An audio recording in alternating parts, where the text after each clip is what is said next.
लीष्टं बुद्धिबोधलक्षण लज्जा पुष्टि तथा दुष्टि तं शांति शांतिरेव। মা, আবার যুদ্ধ? অসুর তো এবারও হারবে, বাজি ধরে বলতে পারি। এইবার কিন্তু আমি আগে যুদ্ধে নামবো, আমার তলোয়ার তৈরি। ধৈর্য ধরো, সবই হবে সময়। হাহা, আবার এলো আমার বধের সময়। মা, একবারের জন্য বলুন তো, আমি কি দোষ করেছি? নাটকের ভিলেন না হলে কি নাটক চলে? তুমি ছাড়া প্যান্ডেলের মজা কই? তুমি আসো বলেই সবাই উৎসব করে। কিন্তু শেষে তো তোমাকে ধপাস করে পড়তেই হয়।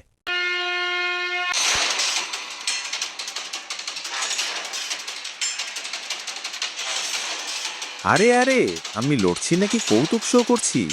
অসুর, তুমি তো আসলে পুজোর আনন্দ বাড়ানোর কাজটাই করো।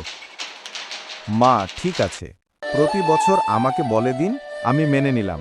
কিন্তু মর্তের যে আসল অসুরগুলো, লোভ, হিংসা, স্বার্থপরতা, ওদের বধ করবে কে? সেই দায়িত্ব মর্তের মানুষের। মানুষের ভেতরেই মা আছেন, সেই শক্তি দিয়েই অসুরকে জয় করতে হবে। বন্ধুরা, আপনাদের দুর্গা পূজার শুভেচ্ছা। যদি ভালো লাগে একটা লাইক দিয়ে পাশে থেকো। এবার চলো প্রসাদ খাই।